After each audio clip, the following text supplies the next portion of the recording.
ചെറുക്കൻ എല്ലാം നശിച്ച ഓർമ്മകളിൽ നിന്ന് വിട്ടുമാറി മനസ്സമാനത്തോടെ കഴിഞ്ഞു വരികയായിരുന്നു. അപ്പത് പഴയ പുലിവാലെല്ലാം കയറി ഇങ്ങോട്ട് വരുന്നു. അതിന് പെങ്ങടെ വക രഹസ്യ പിന്തുണയും. ഓ, അവള് ദമയന്തിയുടെ ഹംസം. ഞാൻ ഹംസവും മന്മഥൊന്നുമല്ല.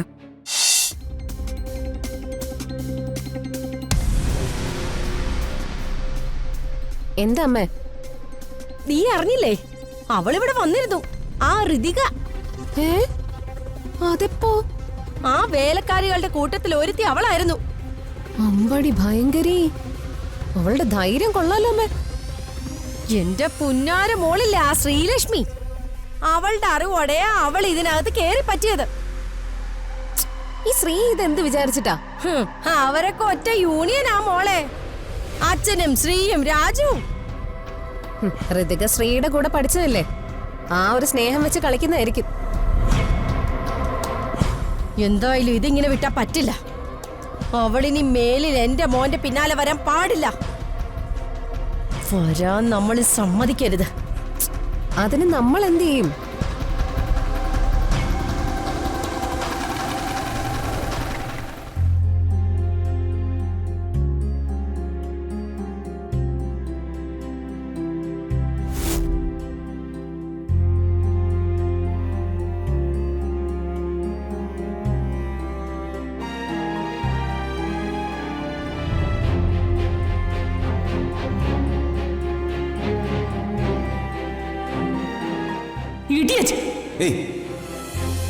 തുടരുത്.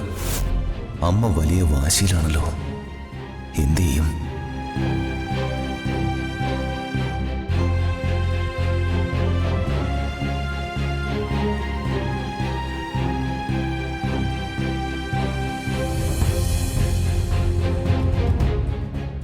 ഏട്ടാ,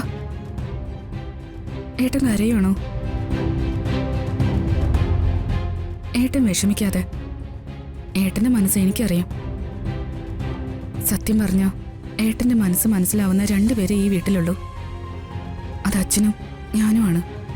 അമ്മ ഇങ്ങനെ പെരുമാറുന്നില്ല, തെറ്റൊന്നുമില്ല ശ്രീ. അന്ന് നടന്ന സംഭവങ്ങൾ അങ്ങനെയായിരുന്നല്ലോ. പക്ഷേ ഏട്ടാ, ഋതിക എന്തെങ്കിലും പറഞ്ഞിട്ടുണ്ടെങ്കിൽ കൂടി അതൊരിക്കലും മനഃപൂർവ്വമാണെന്ന് ഞാൻ വിശ്വസിക്കുന്നില്ല. ഞാനും അത് വിശ്വസിക്കുന്നില്ല. പക്ഷെ അമ്മ ഋതുവിനെ ഇപ്പോ ഒരു ശത്രുവായിട്ട് കണ്ടിരിക്കുക. അമ്മയുടെ ഓരോന്ന് ഓതി ഓതി പ്രിയച്ച് മാറ്റിയെടുത്തിരിക്കുക. അതിന് സംശയമൊന്നും വേണ്ട.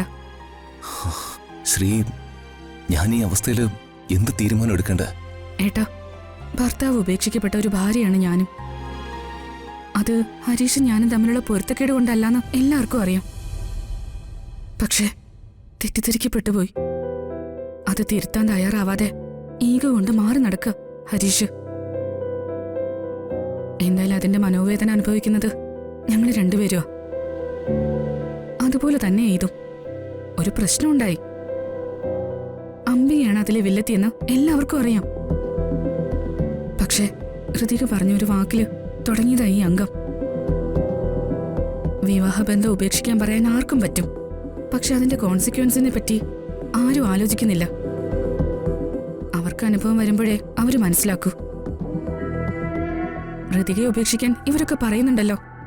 ഞാനൊരു കാര്യം ചോദിക്കട്ടെ, അച്ഛനെ ഉപേക്ഷിക്കാൻ അമ്മ തയ്യാറാവോ?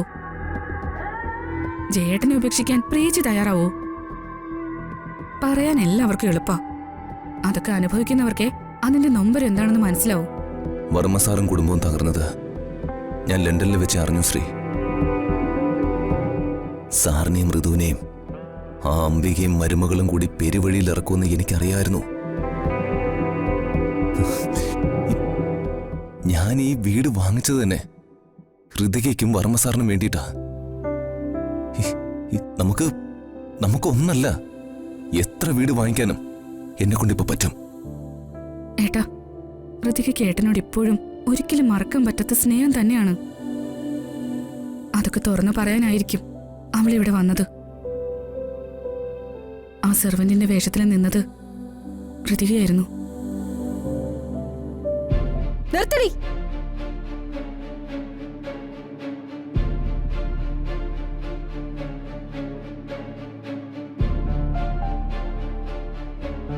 ഇതാണോടി നിന്റെ മിത്രസ്നേഹം. ആ, അമ്മേ അവള് പഴയ കൂട്ടുകാരിക്ക് സപ്പോർട്ട്. വേഷം മാറ്റിച്ച് ഫാൻസി ഡ്രസ് കെട്ടിച്ച് ഇതിനകത്ത് കൊണ്ടുവന്നു. ഞാൻ ഒത്താശ കൊടുത്തിട്ടൊന്നുമല്ല ഋതിക വന്നത്. അവള് ഏട്ടനെ കാണാൻ രഹസ്യമായിട്ട് വന്നതാ. ഓ അത് ശരി, അവളെ ഞാൻ കാണിക്കാം. ചെറുക്കൻ എല്ലാ നശിച്ച ഓർമ്മകളിൽ നിന്ന് വിട്ടുമാറി മനസ്സമാനത്തോടെ കഴിഞ്ഞു വരികയായിരുന്നു. ഒപ്പതി പഴയ പുലിവാലെല്ലാം കയറി ഇങ്ങോട്ട് വരുന്നു. അതിന് പെങ്ങടെ വക രഹസ്യ പിന്തുണയും. ഓ അവള് ദമയന്തിയുടെ ഹംസം. ഞാൻ ഹംസവും മന്മഥൊന്നുമല്ല.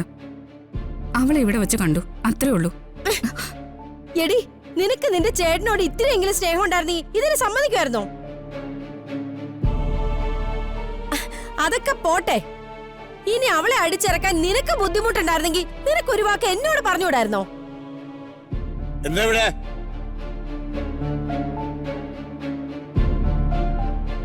എന്താ അമ്മയും മക്കളും തമ്മിലൊരു ഒച്ചപ്പാട്? മക്കൾ ഒച്ചയൊന്നും എടുത്തില്ല. ഒച്ചയെടുത്തത് അമ്മ തന്നെയാ. എന്താടി കാര്യം? ഒരു പോക്ക് പോയെന്ന് കരുതിയവരൊക്കെ വീണ്ടും ഇതിനകത്ത് വലിഞ്ഞു കയറി വന്നിരിക്കുന്നു. ഒരു പോക്ക് പോയവരോ? ആരാ? എന്താ? എനിക്കൊന്നും മനസ്സിലാവുള്ള. അച്ഛാ, ഏട്ടനെ കാണാൻ രഹസ്യമായിട്ട് ഇവിടെ ഋതിക വന്നിരുന്നു. വേലക്കാരുടെ കൂട്ടത്തിലെ വേഷമാറി നിന്നത് ഋതികയായിരുന്നു. ദൈവമേ, ഋതുമോക്ക് രാജുവിനോടൊരു പ്രശ്നമില്ലല്ലോ. സന്തോഷായി. ഓ ഋതുമോളൊക്കെ വരുന്നത് നിന്റെ അച്ഛന് വലിയ സന്തോഷാ. പഴയ സൂര്യമംഗലത്തെ ചെമ്പാവരി ചോറുണ്ട് എന്നെ നന്ദി. ഡാ, എനിക്ക് പറയാനുള്ളത് നിന്നോടാ. ഞാൻ ആ കേന്ദ്രമന്ത്രിയുടെ മകളുമായിട്ടുള്ള നിന്റെ കല്യാണം തീരുമാനിക്കും. നീ അതിന് തയ്യാറാവണം. അമ്മേ, ഋതു കേസ് കൊടുത്ത പ്രശ്നമാവും. എന്ത് കേസ്? കേന്ദ്രമന്ത്രി ഉള്ളപ്പോ എന്ത് കേസ്, എന്ത് കോടതി? കേന്ദ്രമന്ത്രിക്കും കേരള മന്ത്രിമാർക്കൊന്നും കോടതിയിൽ റോളില്ല. വിവാഹമോചനം നടക്കാതെ കല്യാണം നടത്താൻ പറ്റില്ല. ആ കൊച്ചു കൊണ്ടുവന്ന് ഒരു ഇഞ്ചക്ഷൻ ഫയൽ ചെയ്താലേ പണി പാൽപായസി കിട്ടും. ഒരു പണിയും കിട്ടില്ല. അതൊക്കെ കൃഷ്ണരാജ് സാറുമായിട്ട് ആലോചിച്ച് ഞാൻ കൈകാര്യം ചെയ്തോളാം.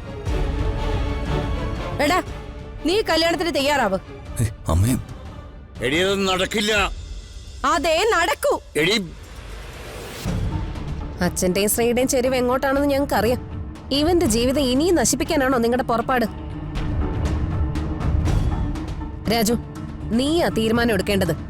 കാരണം അനുഭവിച്ചത് മുഴുവൻ നീയാ. അതല്ല, ഇനി അവളെ മറക്കാൻ നീ തയ്യാറാവുന്നില്ലെങ്കിൽ അമ്മ വേണോ വർമ്മ സാറ് വേണോ എന്നൊരു ചോദ്യം ഞങ്ങളങ്ങോട്ട് ചോദിക്കും.